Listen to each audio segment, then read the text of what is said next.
নমস্কার, দ্য ওয়ালে আপনাদের স্বাগত। আজকের বিষয় শেখ হাসিনার প্রত্যাবর্তন, অর্থাৎ তার দেশে ফিরে যাওয়ার বিষয়ে তার দল আওয়ামী লীগ কীভাবে প্রস্তুতি নিচ্ছে। এই যে আগস্ট মাস আর কদিন পরেই শেষ হয়ে যাবে আগস্ট, এই আগস্ট মাস আপনারা জানেন যে বাংলাদেশ আওয়ামী লীগ তাদের কাছে এটা একটা শোকের মাস, তারা শোকের মাস হিসেবে পালন করে। তার কারণও সকলে জানেন যে 1975-এর 15 আগস্ট এই দিনে বঙ্গবন্ধু শেখ মুজিবুর রহমান বাংলাদেশের তৎকালীন রাষ্ট্রপতি, তাকে বিক্ষুব্ধ সেনা সদস্যরা নির্মমভাবে সপরিবারে হত্যা করেছিল। আওয়ামী লীগের রাজনৈতিক যে যাত্রা, সেই যাত্রাতে এই আগস্টের অনেক ঘাত প্রতিঘাতের ঘটনা আছে। এই আগস্টেই গ্রেনেড হামলা হয়েছিল, 2004-এ শেখ হাসিনাকে হত্যার চেষ্টা হয়েছিল। এছাড়া আরও অনেক ঘটনা কিন্তু এই আগস্ট মাসে হয়েছে। 17 আগস্ট বাংলাদেশে বিরাট ঘটনা, সেটি হচ্ছে যে 2005-এ 17 আগস্ট বাংলাদেশে 64 জেলার 63 জেলাতে জঙ্গি হামলা হয়েছিল, জঙ্গিরা বিস্ফোরণ ঘটিয়েছিল, বহু মানুষ হতাহত হয়েছিলেন। ফলে আগস্ট মাসকে কেন্দ্র করে বাংলাদেশের রাজনীতিতে আগস্ট মাস একটা বিশেষ মাস। আওয়ামী লীগের জন্যে এই মাসটি শোকের মাস। এই মাসের শুরুতে 5 আগস্ট, অর্থাৎ যে দিনটি 2024-এর 5 আগস্ট শেখ হাসিনা সরকারের যে পতন হয়েছিল, এটা এবারে ছিল তার দ্বিতীয় বার্ষিকী। এই দ্বিতীয় বার্ষিকীর সভাতে শেখ হাসিনা একটি কথা বলেছিলেন যে আমাদেরকে শোককে শক্তিতে পরিণত করতে হবে। এই শক্তিতে পরিণত করার যে কাজ, সেই কাজ এই আগস্ট মাস ধরে কিন্তু আওয়ামী লীগ চালিয়ে যাচ্ছে। আমি সেই ব্যাপারে খানিকটা আপনাদের আলোকপাত করব যে এই আগস্ট মাসে শেখ হাসিনার প্রত্যাবর্তনের বিষয়ে আওয়ামী লীগ অনেক গুরুত্বপূর্ণ কতগুলি পদক্ষেপ করেছে। যে পদক্ষেপগুলির মূল উদ্দেশ্য হচ্ছে যে তাদের নেত্রী যখন দেশে পা রাখবেন, সেটা তিনি ঢাকা বিমানবন্দরেই হোক বা কোনো স্থলবন্দর দিয়ে বাংলাদেশের অভ্যন্তরে কোনো এলাকা হোক, যেভাবেই হোক না কেন, সেখানে যাতে বিপুল মানুষের সমাগম হয়। এই বিপুল সংখ্যাটি কত আওয়ামী লীগের নেতারা স্পষ্ট করছেন না, কিন্তু তারা বলছেন যে ফিউ ল্যাক্স, কয়েক লক্ষ মানুষ। এবং কোনো মহল থেকে এটাও বলা হচ্ছে যে কোটিও যে ছাপিয়ে যাবে না এ কথা বলা যায় না। কিন্তু যদিও আওয়ামী লীগ সরকারিভাবে কোনো সংখ্যা কখনোই প্রকাশ করেনি, কিন্তু তারা বলেছেন যে তারা বহু লাখ মানুষের জমায়েতের জন্যে প্রস্তুতি নিচ্ছেন এবং সেই প্রস্তুতি শীর্ষ পর্যায় থেকে একেবারে উপজেলা শুধু নয়, একেবারে পাড়া স্তর পর্যন্ত একটা চেইন প্রস্তুতি তাদের আছে। অর্থাৎ সেইভাবে তারা তাদের নেটওয়ার্ক তৈরি করেছেন।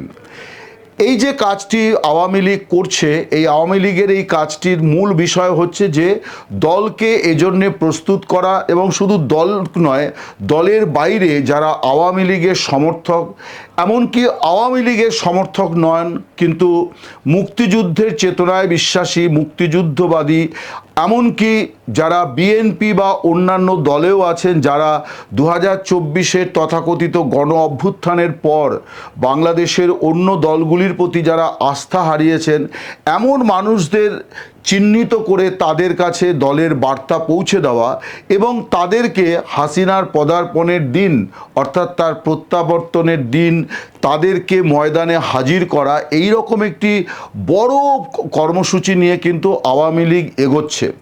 তার জন্য যে প্রস্তুতিগুলি, সেগুলি এই মাসে অনেকটা কাজ হলো। প্রায় 8টি বৈঠক অনুষ্ঠিত হয়েছে, যেখানে কেন্দ্রীয় নেতৃত্ব উপস্থিত ছিলেন এবং তাদেরকে নির্দিষ্ট করে বলে দেওয়া হয়েছে যে কে কোন কাজটি করবেন।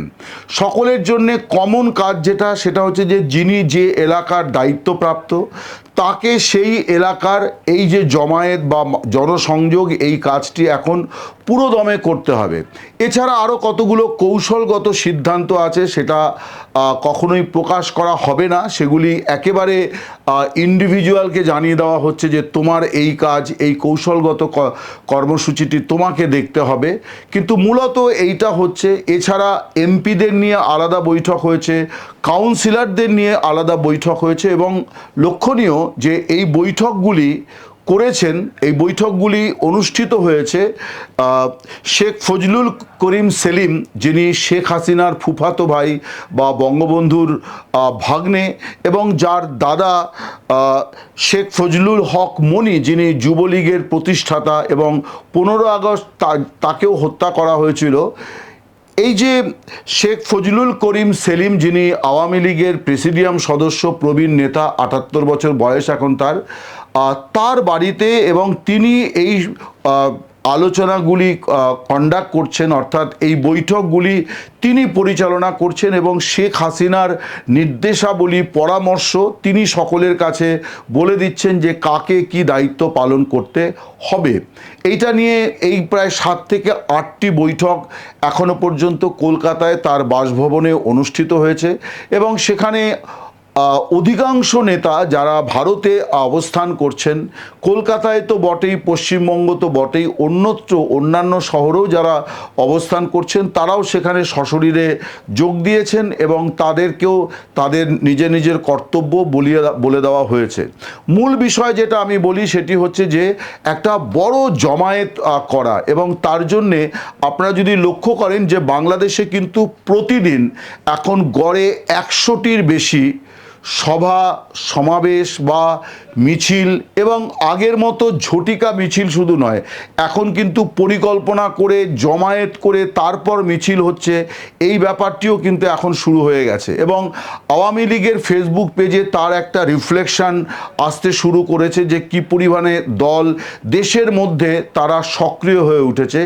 এই সক্রিয়তা এই আগস্ট মাসে অনেক বেশি বেড়েছে। তার একটা বড় কারণ এই বৈঠকগুলি, যে বৈঠকগুলিতে প্রত্যেককে নির্দিষ্ট দায়িত্ব দেওয়া হচ্ছে। এবং আমার পরিচিত যাদের সঙ্গে কথাবার্তা হয়, বেশ কয়েকজনের কথা আমি জানি যারা দিনের পর দিন রাত জেগে বৈঠক করছেন, মানে গভীর রাতে বৈঠক করছেন, ভোর রাত পর্যন্ত তাদের কথা হচ্ছে, অবশ্যই ভার্চুয়াল মাধ্যমে কথা হচ্ছে, কিন্তু সকলেই যে চেষ্টাটি করছেন যে শেখ হাসিনা ফিরবেন। কবে ফিরবেন এই বিষয়টি শেখ হাসিনা ডিসেম্বর বলে রেখেছেন, কিন্তু সকলকে যে বার্তাটি দেওয়া হয়েছে যে ডিসেম্বর পর্যন্ত অপেক্ষা নাও করতে পারেন শেখ হাসিনা বা দল, অন্য যে কোনো সময় এই পরিস্থিতি, অনুকূল পরিস্থিতি এলে পরেই শেখ হাসিনা ঘোষণা দেবেন। এবং সবাইকে বলে রাখা হয়েছে যে বাক্সপ্যাটটা গুছিয়ে রাখতে, অর্থাৎ এইটা অনেকটা সেনাবাহিনীকে যেভাবে যুদ্ধের আগে বার্তা দিয়ে দেওয়া হয় যে রেডি থাকতে, এবং যে কোনো সময় হুইসেল বাজলেই বেরিয়ে আসতে হবে। আওয়ামী লীগের নেতা কর্মী সমর্থক যারা আছেন তাদেরকে কিন্তু এইভাবেই বার্তা দেওয়া হচ্ছে যে গেট রেডি, প্রস্তুত থাকুন। হ্যাঁ, যে কোনো দিন নেত্রীর নির্দেশ আসতে পারে, ঘোষণা আসতে পারে, এবং আমাদেরকে দেশে ফিরতে হবে এবং দেশেও ময়দানে নামতে হবে। ফলে কাজটা দুটো, একটি কাজ যারা দেশের বাইরে আছেন তারা দেশে ফিরবেন, আর যারা দেশে আছেন সক্রিয় নিষ্ক্রিয় আত্মগোপনে, তারা সকলে প্রকাশ্যে বেরিয়ে আসবেন। কেউ আর মানে কোথাও আত্মগোপন করে থাকবেন না, ওই একই দিনে সকলে প্রকাশ্যে বেরিয়ে আসবেন। এই হচ্ছে পরিকল্পনা, এবং এই পরিকল্পনাকে বাস্তবায়িত করার জন্যে এই যে বর্ষিয়ান নেতা, প্রেসিডিয়াম সদস্য, তাকে শেখ হাসিনা দায়িত্ব দিয়েছেন, যিনি তার ফুফাতো ভাই শেখ ফজলুল করিম সেলিম। তিনি গোপালগঞ্জ 2 আসনের সাবেক সংসদ সদস্য, একসময় শেখ হাসিনার মন্ত্রিসভার মন্ত্রীও ছিলেন, এবং শেখ পরিবারের একজন প্রথম সারির নেতা। তার বাড়িতে নিয়মিত বৈঠক হচ্ছিল। নেতারা যারা কলকাতা, পশ্চিমবঙ্গ বা আশপাশের রাজ্যগুলিতে আছে তারা অনেকেই তার সঙ্গে নিয়মিত যোগাযোগ রাখছিলেন। কিন্তু এই মাসে যে বিশেষ বিষয়টি হলো যে এর আগে মোফাজ্জল হোসেন চৌধুরী মায়া, বীর বিক্রম বা জাহাঙ্গীর কবির নানক, তাদের বাড়িতেও বৈঠক হয়েছে, বিভিন্ন সময় সাংগঠনিক বৈঠক হয়েছে, কিন্তু শেখ হাসিনার প্রত্যাবর্তন সংক্রান্ত বৈঠকগুলি কিন্তু তার এই ফুফাতো ভাই কন্ডাক্ট করছেন। এবং এটা দেখা যাচ্ছিল যে এই যে আগস্ট ঘিরে যে কর্মসূচিগুলি আওয়ামী লীগে, যেখানে শেখ হাসিনা উপস্থিত থাকছেন, সেখানেও এর আগে শেখ হাসিনা দলের সভাপতি, অনুষ্ঠানেও তিনি সভাপতিত্ব করছিলেন, কিন্তু সম্প্রতি দেখা যাচ্ছে যে এই ব্যক্তি অর্থাৎ শেখ ফজলুল করিম সেলিম, তিনি সভাপতিত্ব করছেন আওয়ামী লীগের অনুষ্ঠানগুলিতে। ফলে এখান থেকে অনেকে আরও একটা বিষয় মনে করছেন যে শেখ হাসিনা দেশে ফিরলে কি হবে, এই রকম নানান সম্ভাবনাকে বিবেচনায় রেখেও এই প্রবীণ নেতাকে দায়িত্ব দেওয়া হয়েছে। প্রথমত তিনি শেখ পরিবারের একজন, এটাকে নানানজন নানানভাবে ব্যাখ্যা করছেন। আরেকটি বিষয় হচ্ছে যে শেখ হাসিনাকে যদি জেলে পাঠিয়ে দেওয়া হয় বা কোনো অঘটন ঘটে তাহলে দলের দায়িত্ব কে নেবেন, সেক্ষেত্রে এটাও বোধহয় একটা বার্তা যে এই প্রবীণ নেতা, তাকে শেখ হাসিনা একেবারে সামনের সারিতে নিয়ে এসছেন। অবশ্যই প্রকাশ্য রাজনীতি করার সুযোগ নেই, কিন্তু নানান ধরনের বৈঠক তিনি করছেন এবং ভার্চুয়াল মারফত বৈঠক করে এটাকে খানিকটা বলা যায় যে এম্পাওয়ার করা, অর্থাৎ তার ক্ষমতায়ন করা হয়েছে। তাকে এখন সামনের সারিতে নিয়ে আসা হয়েছে, তিনি বৈঠকগুলিতে সভাপতিত্ব করছেন এবং এই যে কৌশলগত যে বৈঠকগুলি, যেখানে দায়িত্ব বন্টন করা হয়েছে এবং দায়িত্ব বুঝিয়ে দেওয়া হচ্ছে এবং কৌশল মানে বিনিময় করা হচ্ছে যে কিভাবে শেখ হাসিনা আর প্রত্যাবর্তনটি তারা সম্পন্ন করবেন, এই সমস্ত বিষয়ে কিন্তু এখন এই শেখ পরিবারের এই প্রবীণ নেতা তিনি এখন দায়িত্বপ্রাপ্ত।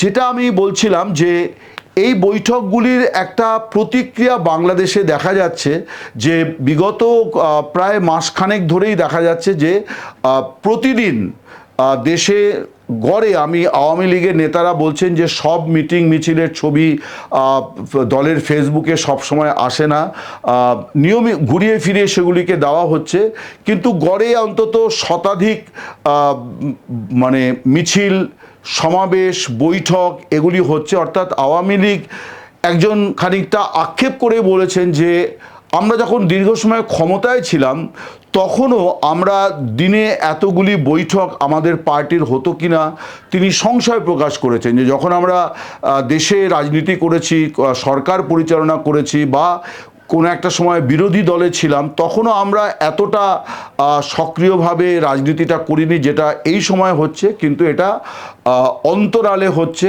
আন্ডারগ্রাউন্ডে হচ্ছে, কিন্তু হচ্ছে।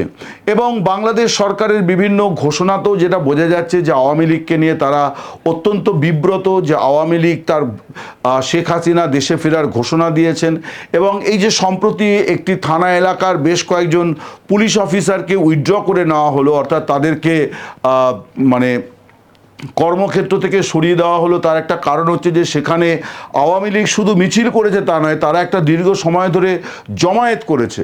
আমাকে একজন বলছিলেন যে এরকম ঘটনা এটাও কিন্তু গত 1-1.5 মাস ধরে প্রবলভাবে বেড়ে গেছে। তার আগে পর্যন্ত ঝটিকা মিছিল করা হতো, অর্থাৎ একটা মিছিল 5 মিনিটের জন্য বেরোলো, আবার মিছিল থেকে যে যার মতো করে সরে পড়ছিলেন।